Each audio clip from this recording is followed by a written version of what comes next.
సందేశం. సాధారణంగా చాలామంది ప్రయత్నం చేసేది పిల్లలకి చెప్పాలి అని. పిల్లలకి చెప్తే ఏం కాదు, చెప్పాల్సింది తల్లిదండ్రులకు చెప్పాలి, స్కూల్స్ వాళ్ళకి చెప్పాలి.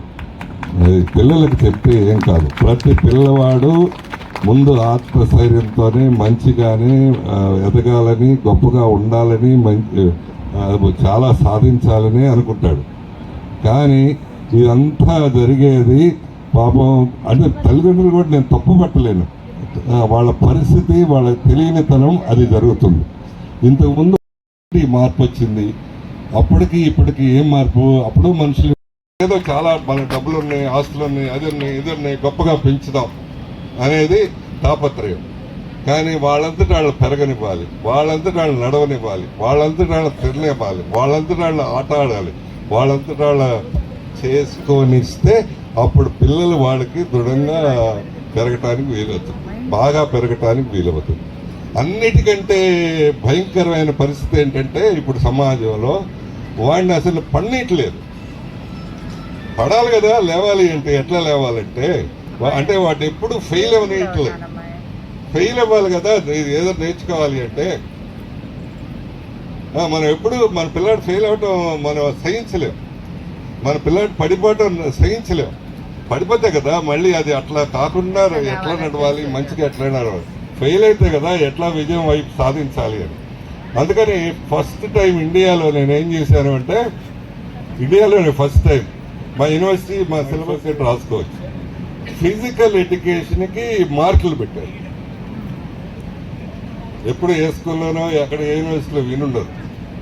దేహం బాగుంటే, వాడు బాగా రన్ చేస్తే, వాడు బాగా ఆటలాడితే నేను మార్కులు ఇస్తున్నాను. అవును, ఎందుకు ఇస్తున్నానంటే నేను గవర్నమెంట్ ఆఫ్ ఇండియా కూడా రాశాను, దే ఆల్సో అప్రిషియేట్.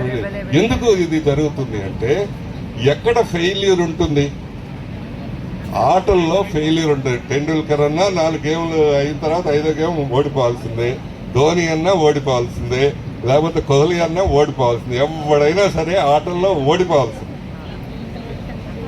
ఆ ఓటమిని తట్టుకోవటం అనేది ధైర్యం. మనిషి ధైర్యం అంటే ప్రత్యేకంగా ధైర్యం ఉండదు. ఎప్పుడైనా ఓటమి వస్తే దాన్ని తట్టుకొని నిలబడటమే ధైర్యం. అది మనం లేకుండా చేస్తున్నాం. పిల్లలు తెలియదు తల్లిదండ్రులకి. నేను ముందే చెప్పాను, వాళ్ళు మంచి ఉద్దేశంతోనే బాగా అన్నం పెడతారు, బాగా మంచి కారు ఇస్తారు, మంచిది ఇస్తారు, మంచి అన్నీ చేస్తారు. కానీ అసలు వాడు బతకటం నేర్పం, వాడు 10 మందితో కలవటం నేర్పం, వాడు 10 మందితో మంచిగా మామూలు వాటితో మాట్లాడటం నేర్పరు. మీరు చాలామంది ఆశ్చర్యపోతారు. నేను చేసిన ఎక్స్పెరిమెంట్ అయితే చాలామందికి అసలు చాలా ఇబ్బందిగా కూడా ఉంటుంది వినటానికి. మా అబ్బాయి ఇప్పుడు ఎంపీ కదా, మెంబర్ ఆఫ్ పార్లమెంట్ కదా, ఆయన మా ఇంట్లో పెరగలేదు మొదటి 12 సంవత్సరాల పాటు.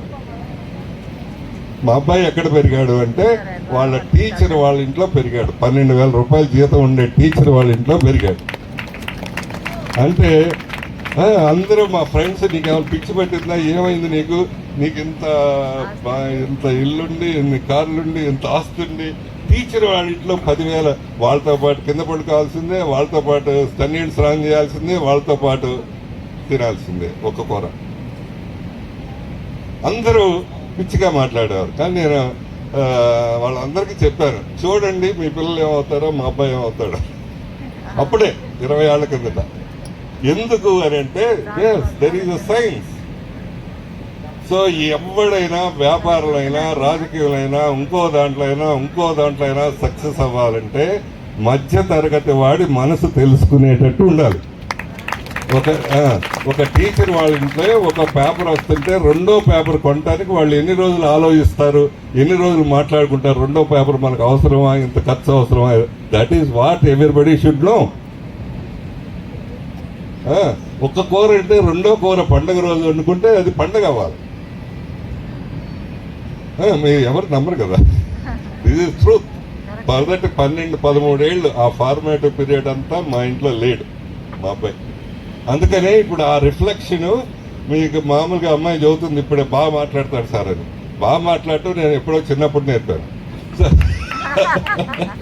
సో అవును అది తిరుగుతారు. చాలా చక్కగా విత్ ప్రాక్టికల్ ఎగ్జాంపుల్స్ వివరించినటువంటి డాక్టర్ లావు రత్తయ్య గారికి హృదయపూర్వక ధన్యవాదాలు. ఒక చిరు సన్మానం మన ఫౌండేషన్ సైడ్ నుంచి మీ యొక్క బిగ్ క్లాప్తో.